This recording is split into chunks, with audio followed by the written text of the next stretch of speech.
Hello. जी मैं उनका बेटा अरुण बोल रहा हूँ। उनकी तबीयत खराब है, वो बात नहीं कर पाएंगी। जी उनकी तबीयत खराब है। अरे बोला ना तबीयत खराब है, बात नहीं कर पाएंगी।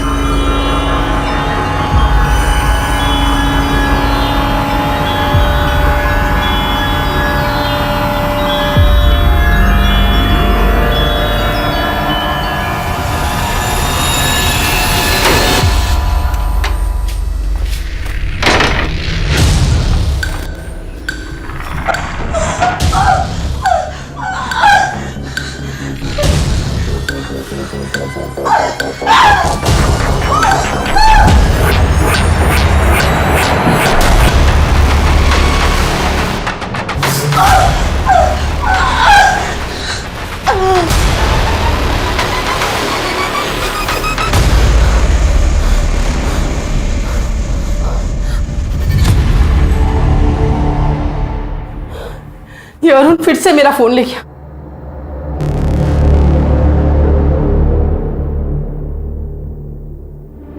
मेरा बेटा अरुण बद से बदतर होता जा रहा है। मैंने तो अपने बच्चों के लिए सब कुछ किया, पर अब उन्हें मेरी परवाह नहीं। मुझे ही कुछ करना होगा। वो मेरे बच्चे हैं, आज नहीं तो कल जरूर समझेंगे।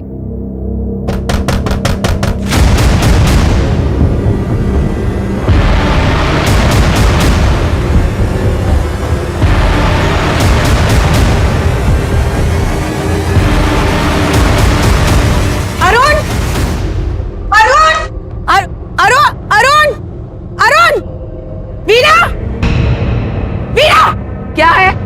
क्यों गला फाड़ रही है? क्यों आया था अरुण यहाँ? अरे चाहती क्या है आप मेरे बेटे से? जाकर अपने बेटे अरुण से पूछ। आप जैसे लोगों को मुंह ही नहीं लगाना चाहिए था। काम धाम कुछ करती नहीं, महारानी समझती अपने आप को। मुझे देख, मुझे मेहनत करती हूँ, फैक्ट्री चलाती हूँ, समझी? 2 कमरे के कारखाने पर इतना घमंड अच्छा नहीं है वीना। वक्त बदलते ना देर नहीं लगती। इतनी ही अकल है तुझे तो जाकर अपने बेटे को समझा। अरे गिरगिट की तरह रंग बदलता है, और बदले भी क्यों नहीं? क्योंकि माँ पर जो गया है। कम से कम मेरे पास बेटा तो है जो बुढ़ापे में मेरी सेवा करेगा, आपकी तरह नहीं कि किसी और के बेटे को बेटा बेटा क्या हिम्मत। हाँ अरे चल चल चल चल करिए क्या है? चल चल चल चल चल चल लेके छोड़ो।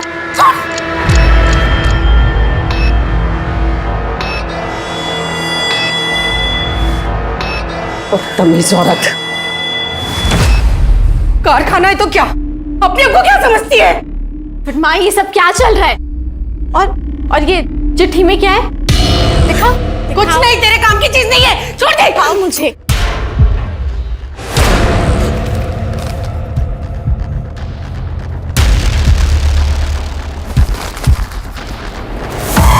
कुछ नहीं है इसमें।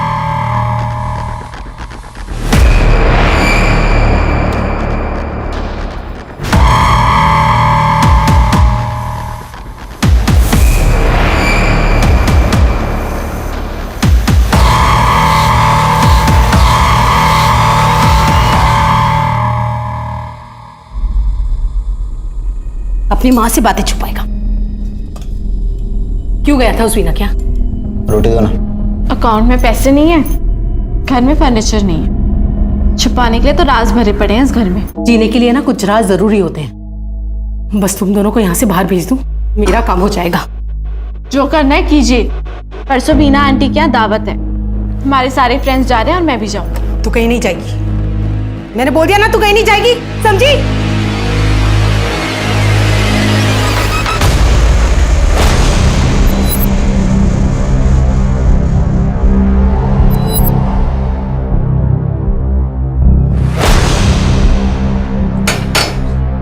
सरला जी, सरला जी मैं चौहान।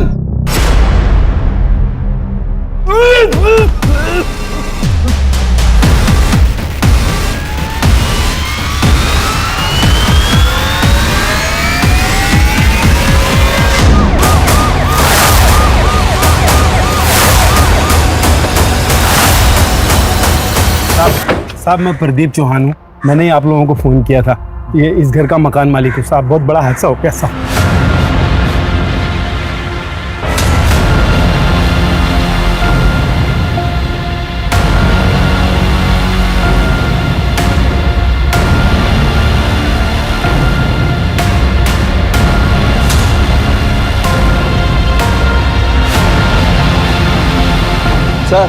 सर बॉडीज को देखकर लगता है कि उनको किसी ने एसिड से जलाया होगा।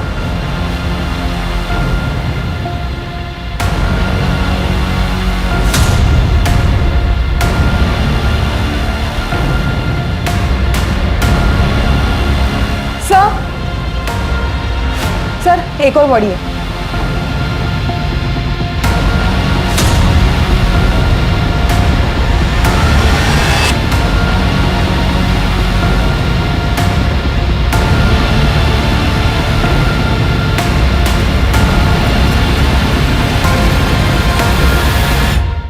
सर टोटल 4 बॉडीज है, 2 आदमी और 2 औरत की। चारों पर एसिड डाला गया है। काफी भीड़ भाड़ वाला मोहल्ला है, इससे में किसी को एसिड डाल के मार डालना या तो बहुत डेयरिंग की बात है या फिर प्लानिंग की। घर में कोई जबरदस्ती घुसा भी नहीं है। इसका मतलब यह है कि मुजरिम इस परिवार को अच्छी तरह से जानता था। क्या नाम है आपका? जी प्रदीप चौहान। कौन कौन रहता था यहाँ पे? जी यहाँ पर सरला और उसके 2 बच्चे। 3 लोग, अंदर 4 लाशें हैं। चौथा आदमी कौन है? उसको तो मैं नहीं जानता। इस परिवार की किसी के साथ दुश्मनी या फिर आपसी रंजिश? नहीं साहब, मुझे तो इस बारे में कुछ मालूम नहीं। ठीक है जाइए, फॉरेंसिक वाले को बुला लो, चारों बॉडीज पोस्टमार्टम के लिए भेजिए। जी सर। ये पुलिस हमारे घर भी आएगी। मैं जितना समझाऊं, जैसे समझाऊं वैसे करना। ज्यादा होशियारी करने की जरूरत नहीं है। चलो। सर कल उस इलाके के कारखाने में फंक्शन था। ज्यादातर लोग शाम को 5 से 8 बजे तक वहीं थे, इसलिए इतना बड़ा हादसा हो गया और किसी को कुछ पता नहीं चला। हो सकता है कि खूनी इसी मोहल्ले का हो। लोगों ने बताया कि 2 दिन पहले सरला का वीणा जायसवाल के साथ मारपीट हुई थी। वीणा जायसवाल कौन?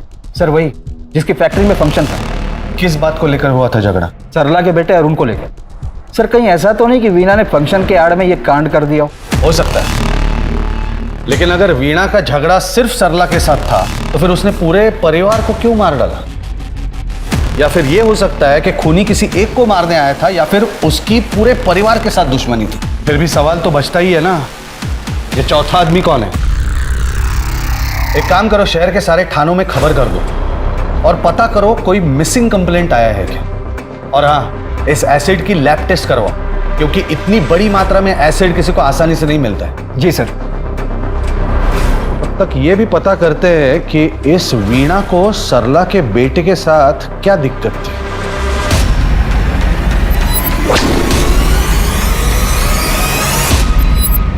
तो आप लोगों को लगता है सरला के परिवार को मैंने मरवाया है? एक आसान सा सवाल है वीणा जी, ऐसा क्या स्पेशल हुआ था कि उस दिन आपने पार्टी में इतने सारे लोगों को धूमधाम से दावत दी? सर मेरी फैक्ट्री को एक बहुत बड़ा कॉन्ट्रैक्ट मिला था। मेरी फैक्ट्री में काम करने वाले इसी मोहल्ले के लोग हैं। अब उनके साथ इतनी बड़ी खुशी को सेलिब्रेट करना भी जुर्म हो गया। हाथापाई करना जुर्म है। हमें पता चला है कि मौत से 2 दिन पहले आपका सरला के साथ झगड़ा हुआ था। सर वो खुद लड़ने आई थी, ना जाने क्या चाहती थी मुझसे। चल चल चल चल करिए, औकाती क्या है? अरुण, सरला के बेटे अरुण को लेकर झगड़ा हुआ था ना? इंस्पेक्टर साहब, सरला अपनी दुनिया में रहती थी, मेरा उसके साथ और उसके परिवार के साथ कोई लेना देना नहीं। लेकिन इस मर्डर से किसका क्या लेना देना है ये हम पता लगा के ही रहेंगे। विक्रम, इसके चेहरे को देखकर ही पता लग रहा है कि कुछ छुपा रही है। सर मैंने बाकी के पुलिस स्टेशन में भी चेक किया, कहीं कोई मिसिंग एफआईआर तक नहीं हुई है। ये चौथा आदमी पहेली बना हुआ है, बाकी सारे लोगों के चेहरे तो पहचान में आ रहे हैं। सर मुझे लगता है उस चौथे आदमी के चेहरे पर जानबूझकर ज्यादा एसिड डाला गया ताकि उसका चेहरा कोई पहचान ना सके। हाँ, लेकिन पोस्टमार्टम की रिपोर्ट से कुछ ना कुछ तो पता चल ही जाएगा। उससे पहले एक काम करो, इस अरुण के बारे में पता करो, कहाँ काम करता था, कॉल रिकॉर्ड्स, दोस्त, गर्लफ्रेंड, सारे डिटेल्स चाहिए मुझे। जी सर। अरुण से जुड़ा ये राज पुलिस के लिए कई नए रास्ते खोल रहा था, कई मकसद की दस्तक दे रहा था। लेकिन इस केस से जुड़ा सबसे अहम सवाल अब भी पुलिस के लिए रहस्य बना हुआ था। कौन था वो चौथा आदमी और क्या संबंध थे उसके इस परिवार से? सवाल कई थे, लेकिन पुलिस ने भी इस केस की गहराई तक जाने में कोई कसर नहीं छोड़ी। ये सारे कार्टून्स की काउंटिंग करके एक लिस्ट बना के मुझे दो। वीना आंटी, अरे अरुण, तू? कुछ बात करनी थी आपसे। हाँ हाँ बोलो। मेरे घर की हालत बहुत खराब है। आपकी फैक्ट्री में कुछ काम मिल सकता है मुझे? काम? मेरी फैक्ट्री में? मैं कोई भी काम कर लूंगा। अरुण, मेरी फैक्ट्री में तो काम नहीं है। मैं ऐसा करती हूँ कि तुम्हें अपने भांजे कार्तिक की लॉन्ड्री पर लगवा देती हूँ, वहाँ काम करोगे? चलेगा। ठीक है, मैं कार्तिक को फोन करती हूँ। हाँ भाई। अंकल, वो टीना को बुलाओ ना, बुलाओ ना। मुझे तुमसे कोई बात नहीं करनी, जाओ यहाँ से। टीना, मेरी बात तो सुन ले एक बार। देख, तू जैसा सोच रही है ना वैसा बोल नहीं है। दिया ना, जा यहाँ से। अरे मैं कैसे यकीन दिलाऊं तेरे को? देख देख, तू जैसा सोच रही है मैं वैसा नहीं हूँ। मेरी बात तो सुन टीना।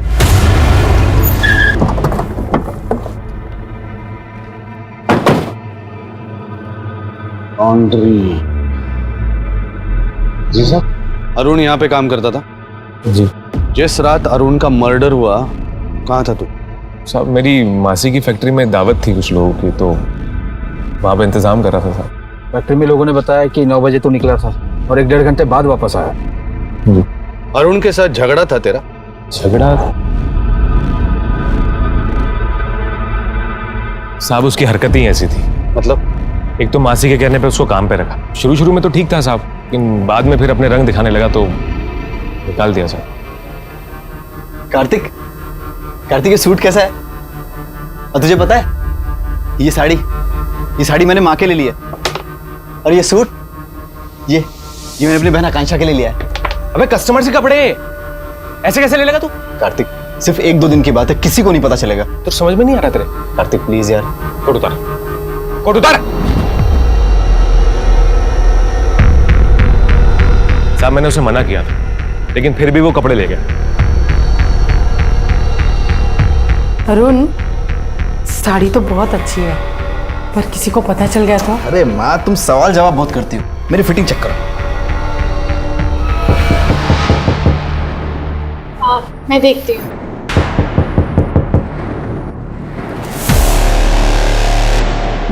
तुझे मना किया था ना, मैंने मना किया था ना कि कपड़े मत लेके आना, फिर भी ले आया तू। मेरी बात सुन कार्तिक। कपड़े उतार, ये उतार, सूट उतारिए। आप लोग खड़े हो क्या? कपड़े वापस करो ये जल्दी। कपड़े समझ में नहीं आ रहा, वापस कर। इतने महंगे कपड़े क्यों चाहिए थे अरुण को? पता नहीं साहब, कभी पूछा नहीं मैंने उससे। मोहल्ले के लोगों का कहना है कि कुछ महीनों से जिगरी दोस्त थे तुम लोग, दिन भर साथ में घूमते थे।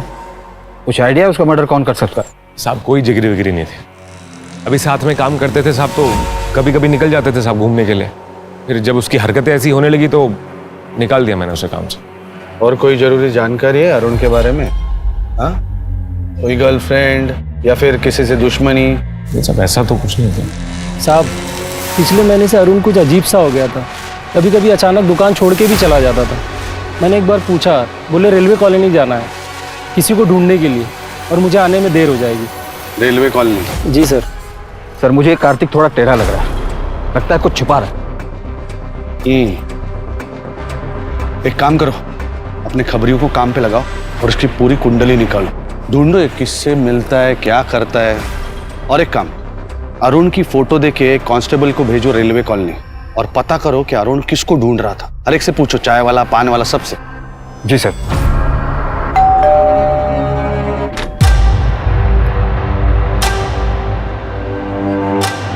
अंदर आओ।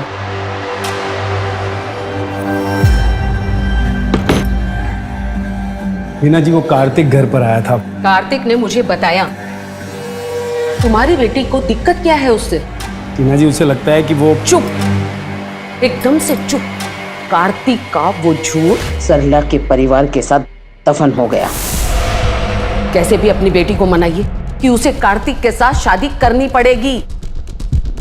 सर, मोहल्ले के लोगों ने बताया कि अरुण का जॉब छूटने के बाद से वो काफी चिड़चिड़ा हो गया था। छोटी छोटी बात पर भी गुस्सा करता था। इवन सरला जी के घर से भी झगड़ों की आवाजें आती थी। मेरी खुशी के लिए किया? हाँ, मेरी खुशी के लिए किया। अरुण के स्वभाव में जो बदलाव हुआ है उसकी वजह कुछ और है। सर, एक अजीब बात है, वीना की सरला से दुश्मनी थी। वक्त बदलते ना देर नहीं लगती। और कार्तिक की सरला के बेटे अरुण से। कहीं ऐसा तो नहीं कि इन दोनों ने मिलकर आपसी रंजिश में सरला के पूरे परिवार को? एक काम करो, इस वीणा और कार्तिक की पूरी इंफॉर्मेशन निकालो। जी सर।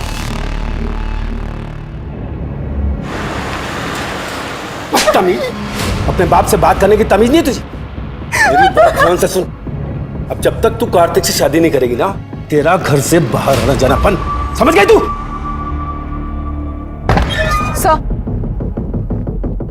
सर ये रही अरुण की कॉल रिकॉर्ड। पिछले 1 महीने से किसी कुन सोनी से लगातार बात कर रहा था। सर अरुण के फोन पे लास्ट मैसेज भी इसी का था, बंगला कब लोगे? अरुण बंगला क्यों लेने वाला था? पता करो ये बंगले की डील क्या है। Right sir. हाँ, मैंने मैसेज किया था अरुण को, पर मर्डर नहीं किया मैंने।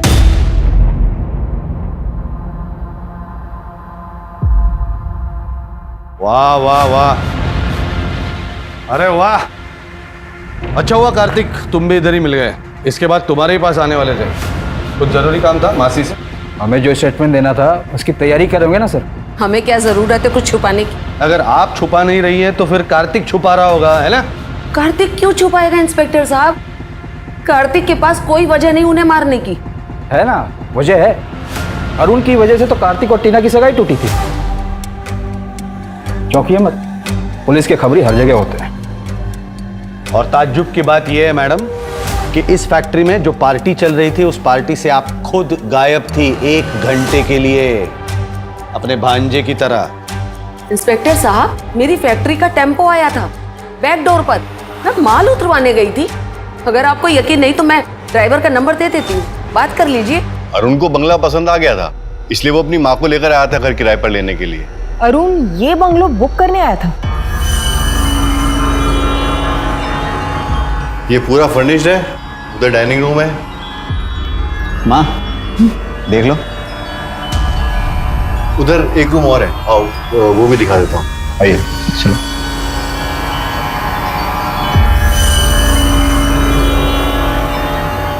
अच्छा है। बस 40,000 किराया और 80,000 रुपए डिपॉजिट। ये लीजिए, 20,000 एडवांस। ठीक। क्या ये वही दोनों थे जो आए थे? हाँ।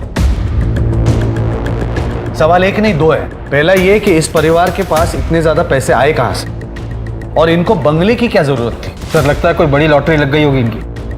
विक्रम, अगर बड़ी लॉटरी लगती तो अरुण लॉन्ड्री से कस्टमर्स के कपड़े नहीं उठाता। पता करो ये अतरंगी परिवार आखिर चाहता क्या है। जी सर। सर। हाँ सर पोस्टमार्टम रिपोर्ट्स आ गई हैं। उस चौथे आदमी के बारे में कुछ पता चला? करीब 34-35 साल का आदमी था, लेकिन अजीब बात तो यह है कि इन चारों के पेट में बेहोशी की दवाई के सैंपल्स मिले हैं।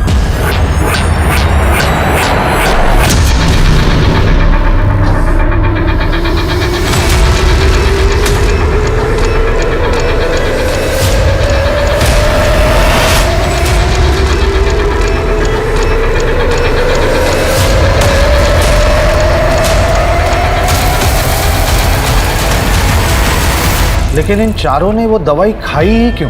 सर सरला जी के रिपोर्ट्स में दवाई के साथ साथ ड्रग्स भी मिले हैं। शायद उनकी कोई ट्रीटमेंट चल रही थी। एक काम करो, उस मोहल्ले के केमिस्ट से पूछो क्या सरला जी उनसे मेडिसिन लिया करती थी। हाँ राइट सर।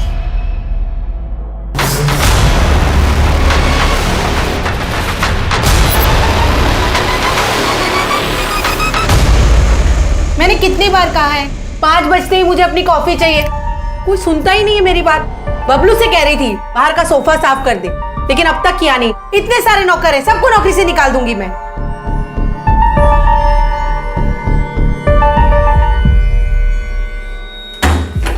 माँ, ये क्या किया तुमने? यहाँ मेरी खुशी बर्दाश्त नहीं होती तुमसे। अरुण, मैंने तो जो भी किया तुम्हारी खुशी के लिए किया। मेरी खुशी के लिए किया? हाँ, मेरी खुशी के लिए किया? हाँ?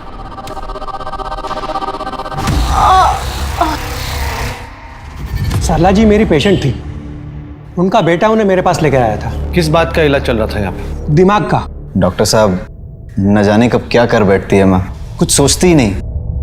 अब संभालना बहुत मुश्किल हो रहा है। मैं चेक कर लेता हूँ। डॉक्टर साहब मैं 1 मिनट में आया। सरला जी, आपके हाथ में ये निशान कैसा? आपके बेटे को ये बात मालूम है? नहीं नहीं, उससे उसे कुछ मत बताइएगा। मैं ही बैठे बैठे खो जाती हूँ। वो इतना टेंशन में रहता है, गलती से हाथ उठ गया था उसका। सरला जी, आपके बेटे ने आपको मारा है? फिर तो आपको पुलिस के पास जाना चाहिए। गलती तो मेरी ही है ना। मैं अपने दिमाग पर काबू ही नहीं रख पाती। वो कितना संभालेगा मुझे? पर सरला जी तो कहीं काम पर जाती नहीं। हो सकता है कि बीमारी की वजह से कुछ ज्यादा बोल गई हो। हाँ डॉक्टर? देखिए, उन्होंने जो मुझे कहा वो मैंने आपको बताया। वैसे उन्हें बहुत माइल्ड सिम्टम्स थे, डिल्यूशन और पैनिक अटैक के। उनके पास्ट में किसी हादसे ने बहुत गहरा असर छोड़ा था उनके दिमाग पर, लेकिन कंडीशन इतनी सीरियस भी नहीं थी कि वो बातें भूल जाएं।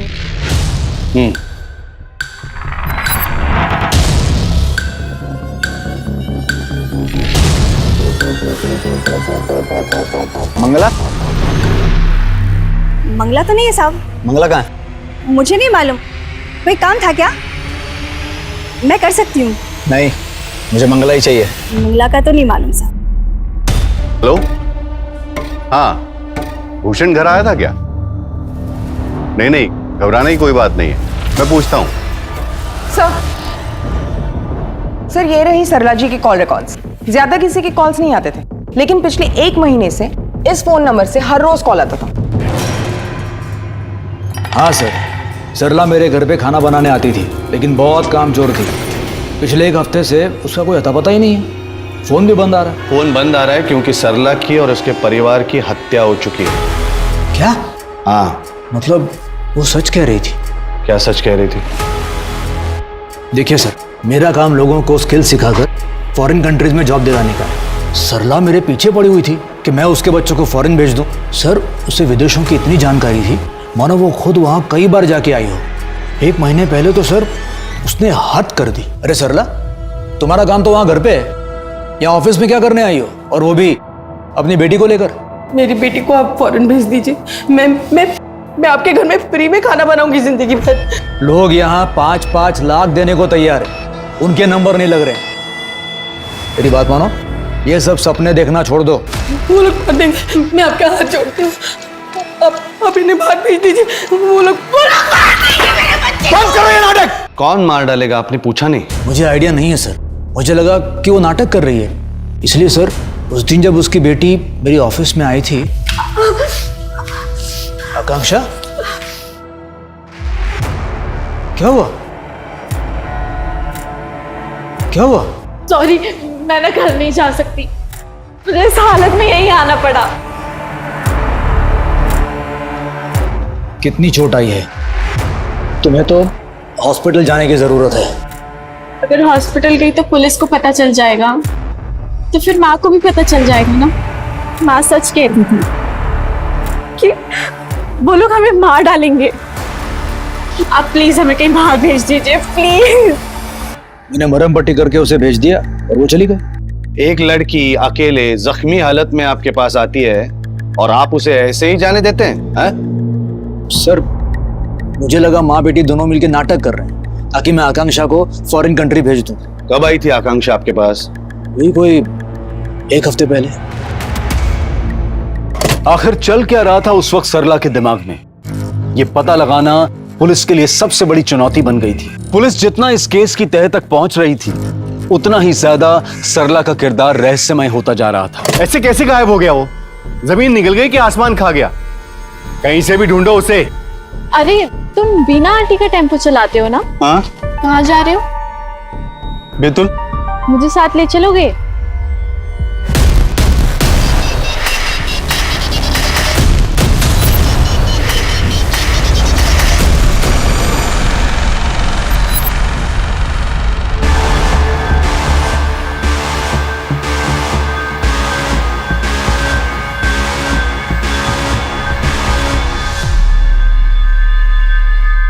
शहर में अब तक किसी भी ऐसे आदमी के बारे में मिसिंग रिपोर्ट दर्ज नहीं हुई है। इसका मतलब यह है कि ये जो चौथा आदमी है, इसके बारे में हमारे पास कोई भी सुराग नहीं।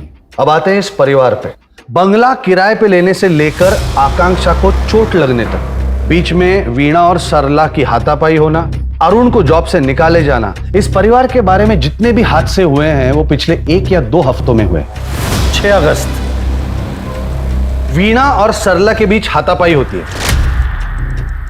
उसके 3 दिन बाद यानी 9 अगस्त को पूरे परिवार की हत्या हो जाती है और उसी दिन वीणा के फैक्ट्री में दावत थी। उससे 15 दिन पहले अरुण को जॉब से निकाला गया था और जिस दिन अरुण को जॉब से निकाला गया था उससे 10 दिन पहले अरुण ने बंगला बुक किया था और इस सब में आकांक्षा को चोट लगी। अगर हम ये सारी कड़ियां जोड़ दे तो हमें कातिल का पता चल जाएगा। रेलवे कॉलोनी में अरुण किसे ढूंढ रहा था पता चला? सर अभी तक तो कुछ पता नहीं चला। और वो एसिड कहां से लिया गया था? Any detail? Sir postmortem report के मुताबिक एसिड था, इतनी आसानी से नहीं मिलता वो। खूनी ने जरूर तगड़ी सेटिंग लगाकर मंगवाया होगा।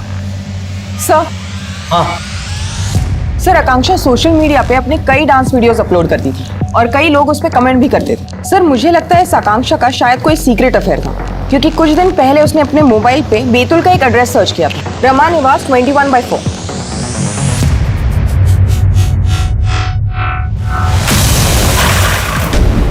मैडम, ओ मैडम, बेतुल आ गया। Thank you.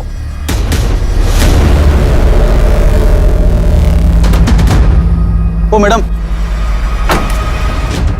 वापस भी जाएंगी क्या? क्यों? इतना मजा आया मेरे साथ सफर में। वैसे ज्यादा देर का काम नहीं है, लकी रहे तो 2 घंटे में यहीं मिलूंगी।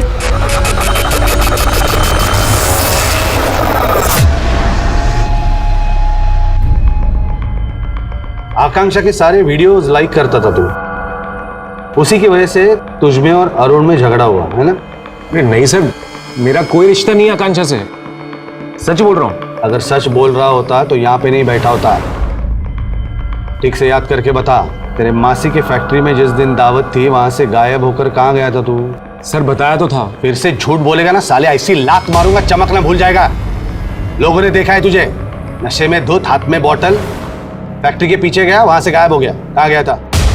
सर उस दिन थोड़ा ज्यादा पी ली थी तो याद नहीं रहा कहाँ गया, इसलिए झूठ बोल दिया सर।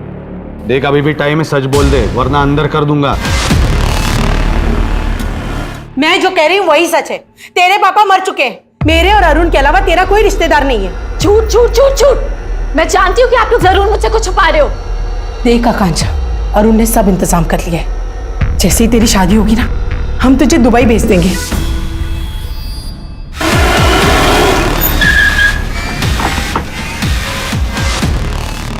देखिए, मैं किसी आकांक्षा को नहीं जानता और ये हमारा भोजन का वक्त है, आप जा सकते हैं।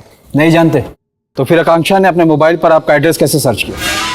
एक बार ये फोटो देख लीजिए, शायद कुछ याद आ जाए। मैंने कहा ना आपसे,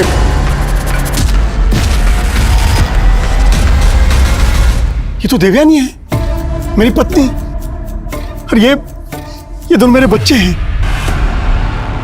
विशाखा! जी भैया। विशाखा ये देख, देवयानी और बच्चे मिल गए, ये देख।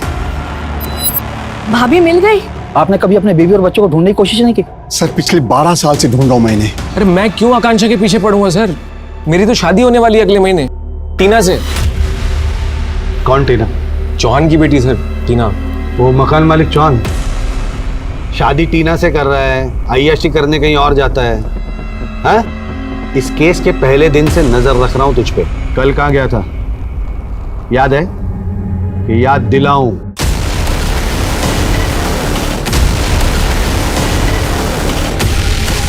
जब लड़कियां पसंद ही नहीं है तो क्यों शादी कर रहा है टीना से? सर मेरे लिए एक लड़का और लड़की में कोई फर्क नहीं। वो तो समाज कहता है कि एक लड़के को एक लड़की से शादी करनी चाहिए, इसलिए शादी कर रहा हूँ टीना से। अब सच बोल रहा है तू? उसके सारे शौक पूरे करता था मैं, तो वे न जाने किसकी बातों में आकर मुझे छोड़कर चली गई वो। 2 साल तक ढूंढता रहा मैं, कहीं नहीं मिली वो।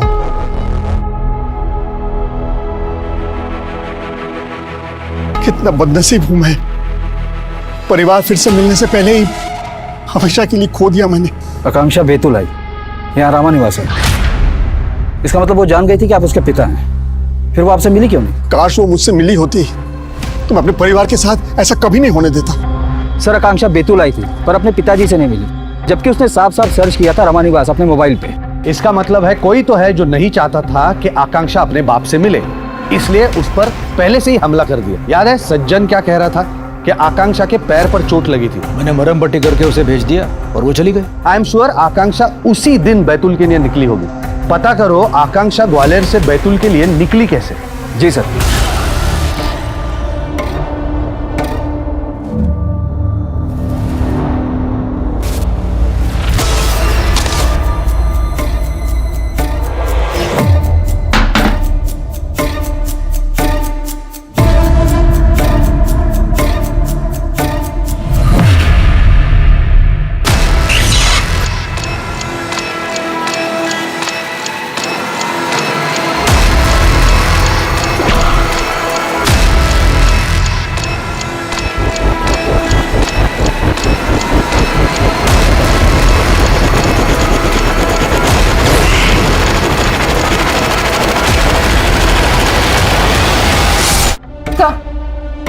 सर ये कुंज सोनी है जिनका बंगला अरुण ने बुक किया था। सर इनके बंगले का केयर टेकर भूषण तोमर 9 तारीख से गायब है। 9 तारीख से? 9 तारीख को तो सरला के परिवार की हत्या हुई थी। सब जगह मालूम किया सर, उसका कुछ पता नहीं। बैतूल में उसके दोस्तों तक को फोन किया। बैतूल में? भूषण बैतूल से था? हाँ। क्या उम्र होगी भूषण की? आधार कार्ड के हिसाब से तो 35 का था।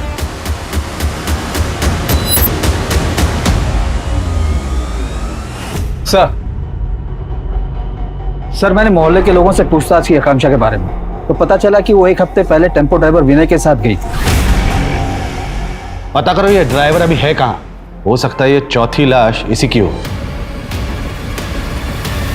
बातें बनाने से कुछ नहीं होगा मैडम, आपके खिलाफ सबूत है हमारे पास। क्या सबूत है? यही ना कि मेरा ड्राइवर आकांक्षा को लेकर बैतूल गया था। इंस्पेक्टर साहब, मेरी फैक्ट्री का सारा सामान बैतूल से ही आता जाता है। हर महीने अलग अलग ड्राइवर कॉन्ट्रैक्ट पे लगते हैं। अब उनकी हरकत की जिम्मेदारी मेरी तो नहीं बनती ना। सच बोल वरना। जब तक सच नहीं बोलती रिमांड में रखो इन्हें। सर भूषण और टेम्पो ड्राइवर विनय के कॉल रिकॉर्ड चेक किए, पर इनमें से कोई भी सरला, अरुण या आकांक्षा से फोन में टच में नहीं था। सर ये वही औरत है जिसे अरुण इतने दिनों से ढूंढ रहा था। साहब मैं मंगला।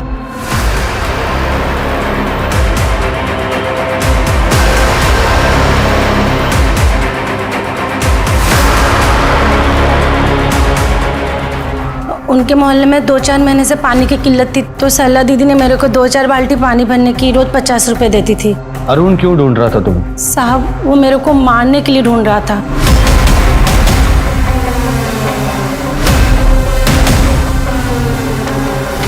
अरे अच्छा वो मंगला तो आ गई, ये यहीं रख दे। पहले ये टिफिन ले जाके अरुण को दे दे लॉन्ड्री पर। हाँ दीदी।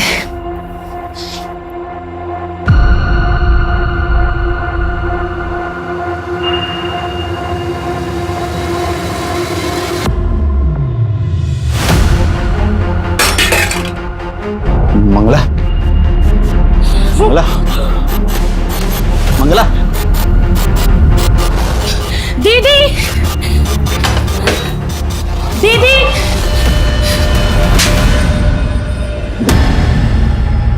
मंगला, मुझे पता है तू किसी से कुछ नहीं कहेगी, नहीं कहेगी ना? देख, मैं अरुण से बोल दूंगी, कुछ नहीं करेगा। अब तू आराम से घर जा।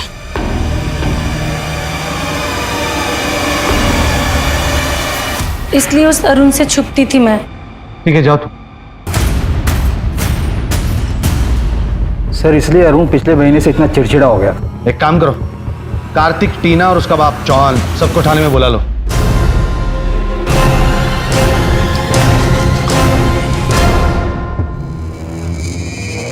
देखो तुम चारों ने बहुत कहानी घुमा ली, लेकिन हमारे पास बहुत सारे सबूत है तुम्हारे खिलाफ। इसलिए चुपचाप सच क्या है वो बता दो, वरना तुम सब लोगों के नाम आएंगे चार्जशीट में। हाँ? और कार्रवाई होगी, समझे? मैंने कुछ नहीं किया। मैंने तो कार्तिक से उसी दिन सगाई तोड़ दी थी जिस दिन मुझे उसके गे होने का पता चला था। किसने बताया तुम्हें? सरला आंटी ने। तो कार्तिक से सगाई तोड़? क्या हुआ, क्या कह रही हैं आप? कार्तिक गे है। कार्तिक सिर्फ मेरे बेटे अरुण है, वो दोनों एक दूसरे से बहुत प्यार करते हैं। तुम सगाई तोड़ दोगी ना? हाँ तोड़ दोगी ना? कोई भी अपने बेटे के बारे में इतना बड़ा झूठ नहीं बोलेगा, इसीलिए मैंने रिश्ता तोड़ दिया। पापा फोर्स करते थे कार्तिक से शादी करने के लिए, क्योंकि इनके और वीना आंटी के बीच बिजनेस डील थी। सब कुछ सही चल रहा था, लेकिन अरुण की माँ ने एक झटके में मेरी लाइफ बर्बाद कर दी। बे तेरी माँ का दिमाग तो ठीक है? क्या बोल के रही हो टीना को? कार्तिक, एक ना एक दिन तो सबको पता चलना था यार। क्या पता चलना था? अभी मैं तेरे जैसा नहीं हूं। देख, मुझे लड़का लड़की दोनों पसंद है, समझ रहा तू? सब तेरी वजह से। तू निकल मेरी दुकान से। तू यहाँ काम नहीं करेगा, तू निकल यहाँ से। कार्तिक निकल, मैं क्या बोल रहा हूँ? कार्तिक शांत हो जाए यार। तेरी जो माँ है ना, वो तेरी सबसे बड़ी दुश्मन है। तू भाई कुछ भी कर, लेकिन भाई बस मेरा पीछा छोड़ दे यार प्लीज। क्या जरूरत थी सब करने की? क्यों गलत किया मैंने? तुम ऐसा नहीं मानोगी ना?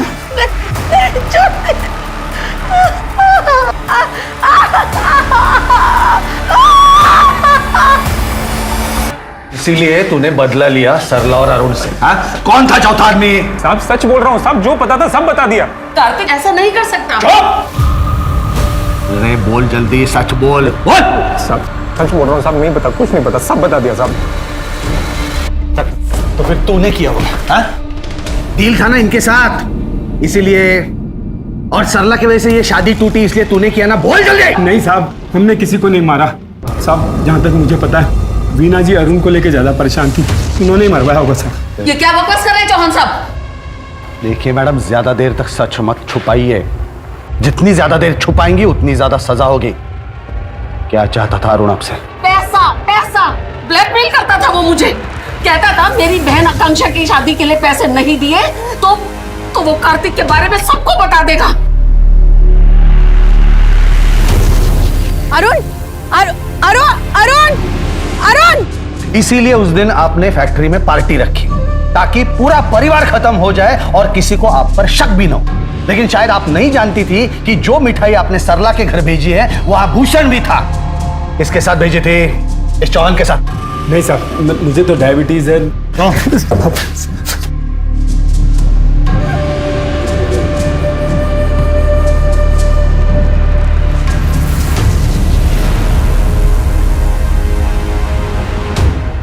विक्रम, इन लोगों में से एक ने भी मुंह खोला ना तो ये केस सॉल्व हो जाएगा। अगर माने तो ठीक, नहीं तो हर एक को अलग अलग रिमांड में लेते हैं। सर मुझे लगता है अगर चौहान पर प्रेशर डाले तो सर एक ठीक है। सर सरला की फैमिली को जलाने के लिए जो एसिड यूज हुआ था वो भूषण के घर डिलीवर हुआ था। इसका मतलब है भूषण वो एसिड लेकर सरला के घर गया पूरे फैमिली को जलाने के लिए। सर इस केस में हर मोड़ तो नया रंग है।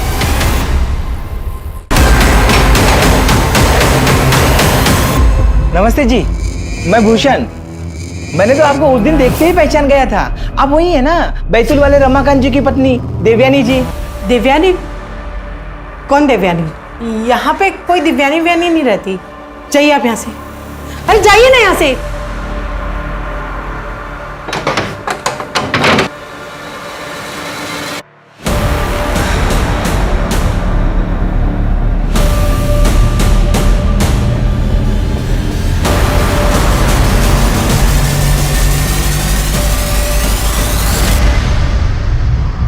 सर मैंने भूषण की कॉल डिटेल्स चेक किए, उसमें उसने 3 हफ्ते पहले रमाकांत को कॉल किया। क्या भूषण ने रमाकांत को कॉल किया था? रमाकांत और उसकी बहन को भी बुला लो।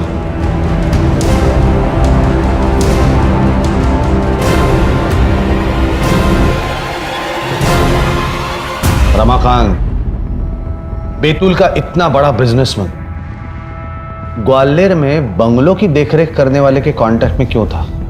भूषण की बात कर रहा हूं मैं, कॉल रिकॉर्ड्स हैं हमारे पास। बैतूल के ज्यादातर लोग हमारे परिवार को जानते हैं, भूषण भी जानता था। उसने ही फोन करके मुझे देवयानी के बारे में बताया, लेकिन मुझे देवयानी और बच्चों को वापस नहीं लेना था। मैंने ही मदद की थी भाभी को घर से भागने के लिए। मैंने अपने गहने भी दे दिए थे उनको। पहले 7-8 साल तो वो उन्हें बेच के ही अपना घर चलाती थी। बाद में वो खत्म हो गया तो अरुण को काम करना पड़ा। भाभी ने मुझे फोन करके अपना एड्रेस दे दिया था। मैं हर साल उसी एड्रेस पे एक खाली चिट्ठी भेजा करती थी ताकि उन्हें ये पता चले कि मैं ठीक हूँ। पहले ही भाभी अपने बच्चों के लिए इतने मुश्किल से जी रही थी और मेरे भैया ने उन सबको मार डाला। मैंने किसी को नहीं मारा सर। जिस दिन वो मेरा घर छोड़कर चली गई थी, मेरे लिए तो वो उसी दिन मर गई थी। आकांक्षा उर्फ कृतिका बैतूल गई थी अपने बाप को ढूंढने, लेकिन उसे क्या पता था कि रमा निवास में रमाकांत नाम का जानवर रहता है। हाँ, आकांक्षा आई थी मुझसे मिलने। कौन हो तुम? अंदर कैसे आ गई? आप कौन हो? और मेरी माँ का फोटो आपके साथ कैसे? ये तो कृतिका है। हाँ, कितनी बड़ी हो गई है। तेरे माँ और भैया कहाँ हैं? आप मेरे पापा हो? पर माँ ने कहा था कि पापा तो मर चुके हैं। अरे झूठी है वो औरत। बता ना, उनका एड्रेस क्या है? आपकी बेटी आपसे इतने दिनों बाद मिली है और आप एड्रेस के बारे में पूछ रहे हैं। अरे मेल मिलाप तो होते रहेगा, तो एड्रेस तो बता। बता। ए कृतिका! किस्मत अच्छी थी मेरी कि आकांक्षा भागने के 2 दिन के बाद ही भूषण का फोन आ गया और एसिड का बॉक्स मैंने भूषण के यहाँ भिजवा दिया। ये ले, ये गिफ्ट मेरे फैमिली वालों के लिए है। तूने कहा था ना देवयानी तुझसे नाराज है, तो जब तक उसका मूड ठीक नहीं होगा वो मुझसे भी ठीक से बात नहीं करेगी। ये देवयानी की फेवरेट मिठाई है, तू कैसे भी करके ये मेरे फैमिली वालों को खिला दे। आप नहीं आएंगे? अरे आऊंगा ना, जैसे उनका मूड ठीक हो गया मैं आ जाऊंगा, तुझे भी इनाम दूंगा। अरे साहब, लेकिन सुन, तब तक ये किसी को नहीं बताना कि ये गिफ्ट और मिठाई मैंने भेजे। सॉरी सरला जी, मुझे गलतफहमी हो गई थी, मुझे माफ कर दीजिए। ये लीजिए मिठाई, मुंह मीठा कीजिए। ये मिठाई, ये गिफ्ट, ये सब किस लिए? अरे वो क्या हुआ कि कौन साहब जब बंगला बुक होता है तो हर किसी को मिठाई भिजवाते हैं, गिफ्ट भी देते हैं, पर इस बार भूल गए तो उन्होंने मुझे भेजा है। लीजिए लीजिए मिठाई लीजिए, मुंह मीठा कीजिए। ये तो माँ की फेवरेट मिठाई है।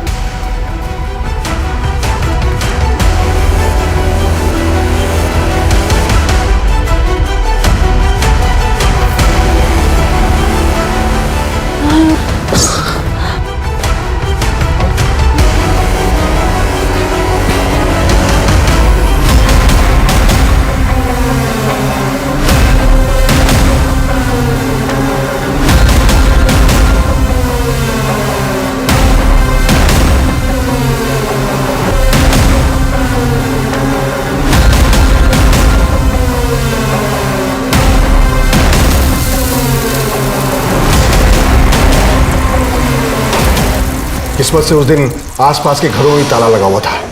एसिड स्ट्रांग था, इसलिए मैंने उनको अलग अलग कमरे में ले गया और वहां एसिड डाला।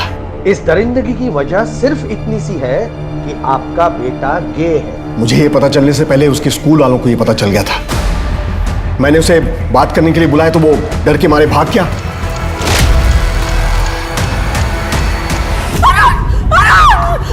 क्या कर रहे हो तुम? ऐसे बीमार लोगों को जिंदा रहने का कोई हक नहीं है। देवयानी!